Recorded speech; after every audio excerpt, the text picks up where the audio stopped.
चिंतन श्री गुरुदेव दत्त श्री स्वामी समर्थ महाराज की जय। स्वामी दत्त सेवा या चॅनलवर तुम्हा सर्वांचे खूप खूप स्वागत।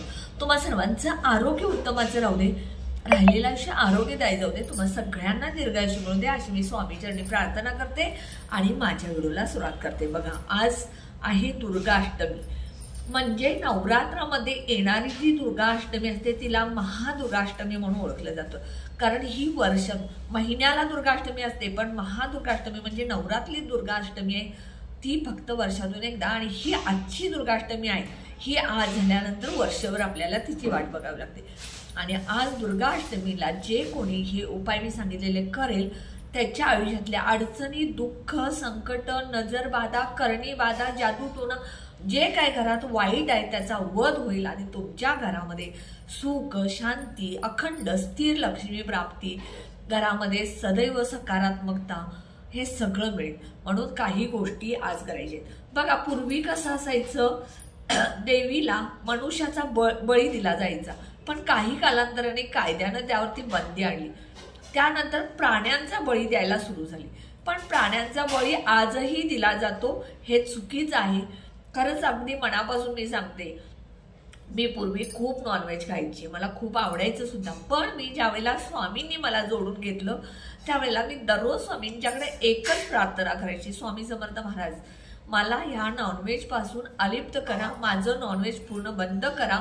आणि खरंच महाराजांनी माझी मनापासून प्रार्थना केलेली ऐकली आणि आज वर्ष झालं मी नॉनव्हेज खात नाही।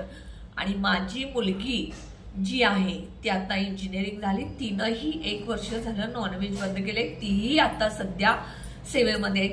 ती तुळजाभवानीची इतकी सेवा करते की महिषासुरमर्दनीचं स्तोत्र इतकं तिला पाठे की ती दररोज संध्याकाळी ते म्हटल्याशिवाय झोपत नाही। म्हणजे आपण देवाजवळ ज्या गोष्टी मागतो त्या मनापासून मागितल्या तर त्या नक्की मिळत असतात। म्हणून नॉनव्हेज बंद करा।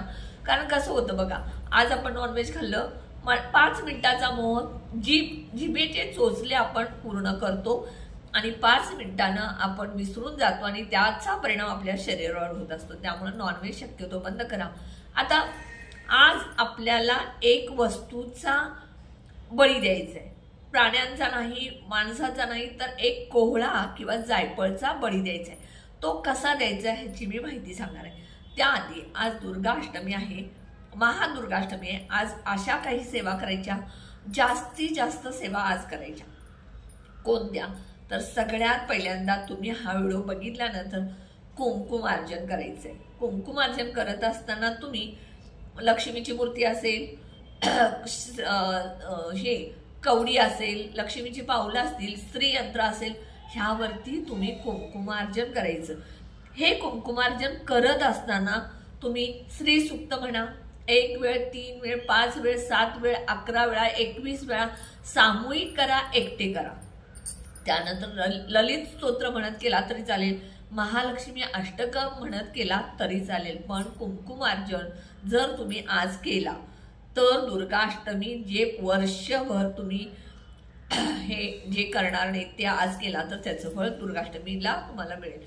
त्यानंतर बघा, तुम्ही काय करायचे, आज दुर्गा सप्तशतीचं पाठ करायचंय। आता तुम्हाला 9 दिवस जर दुर्गा सप्तशतीच्या पाठाचं पारायण करणं शक्य नसेल तर आज 1 दिवसात का होईना तुम्ही सामूहिक करा, एकट्या करा, पण नक्की करा। आता आज आमचा 9वा दिवस पूर्ण झाला। मी आणि माझी मुलगी प्रत्येक वर्षी नवरात्रात 9 दिवस दुर्गाष्टमीचं दुर्गा सप्तशतीचा पाठ करतो। त्यामुळे नक्की तुम्ही दुर्गा सप्तशतीचा पाठ करायचा। त्यानंतर बघा, तुम्ही आज जास्तीत जास्त कन्यापूजन करा। कन्यापूजन करत असताना तुम्हाला कशा कन्यापूजन करायचं याचा मी व्हिडिओ टाकलेला आहे। 2 ते 10 वर्षाच्या कन्यांचं पूजन करायचं आहे। त्यापूर्वी तुमच्या घरातील मुलगी म्हणजे लक्ष्मी असते, कन्या तिची पहिल्यांदा पूजा करा। म्हणजे कन्या आहे ती तुमची किती वर्षाची असू दे, लग्नाला आलेली असू दे, लहान असू दे, मध्यम वयाची असू दे, म्हणजे 10-15 वर्षाची, 20 वर्षाची, 21 वर्षाची, 25 वर्षाची कुमारिका आहे तिची आज पूजा करा। कारण साक्षात लक्ष्मी असते ती तुमच्या घरातली। तिचे पाय स्वच्छ धुवा, तिला पाटावरती बसवा किंवा चौरंगावरती बसवा, आसन टाका, त्यावरती बसवा तिचे पाय स्वच्छ धुवा, पुसा, हळदी कुंकूच आणि हळदीचं मिक्स करून स्वस्ती काढा, कपाळाला हळदी कुंकू लावा, तिला खीर खायला द्या, त्यानंतर फुलाची वेणी द्या. आज तिला शक्य असेल तर एखादा सुंदर ड्रेस घ्या, शक्य असेल ते तुम्ही तिची पूजा करायची. त्यानंतर बघा, आज तुम्हाला कन्यापूजन तर झालेलं करायचंच आहे.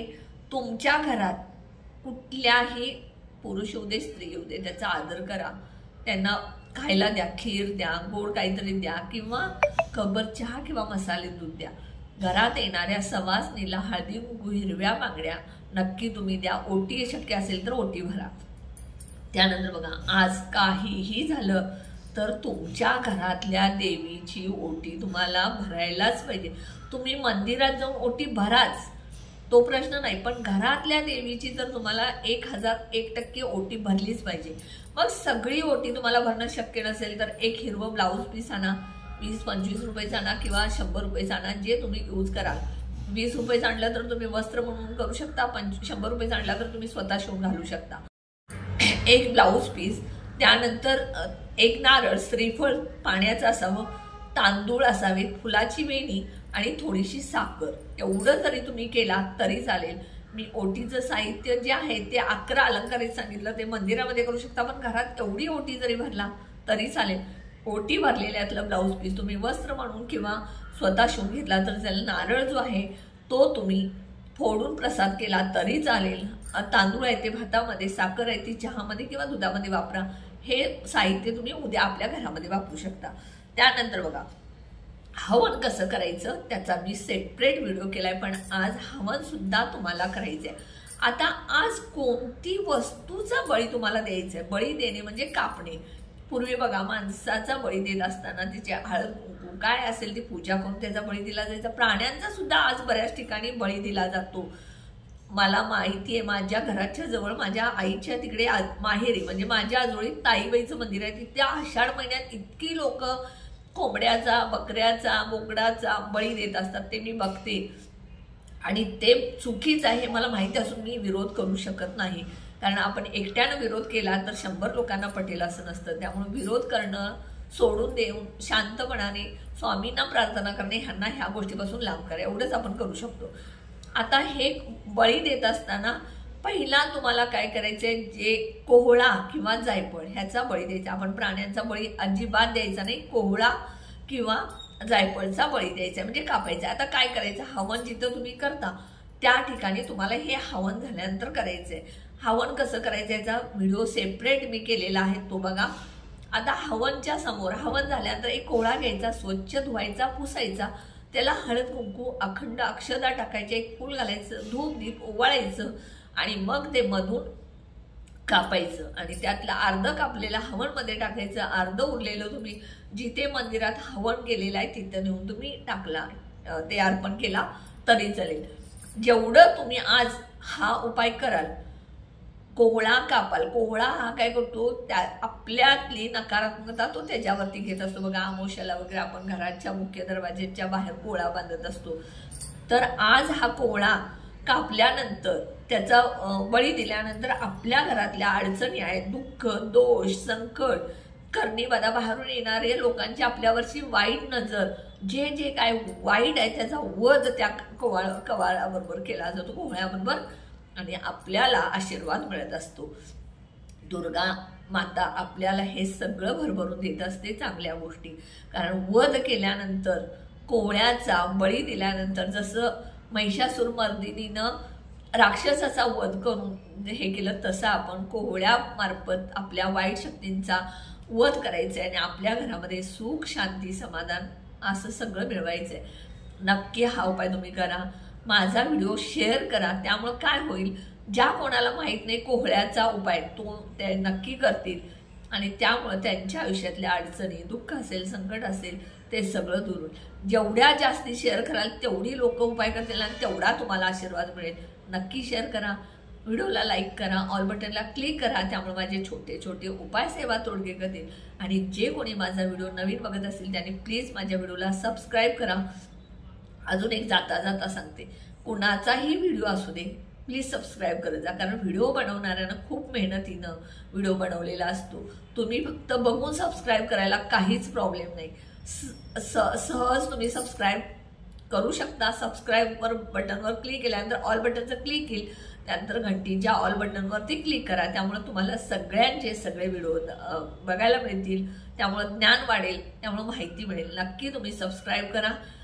सगळ्यांच्या आयुष्यामध्ये आजपासून पुढचे दिवस जे येणार आहेत ते सुखाचे, समाधानाचे, सोनेरी दिवस येणार आहेत अशी दुर्गा माताची प्रार्थना करते.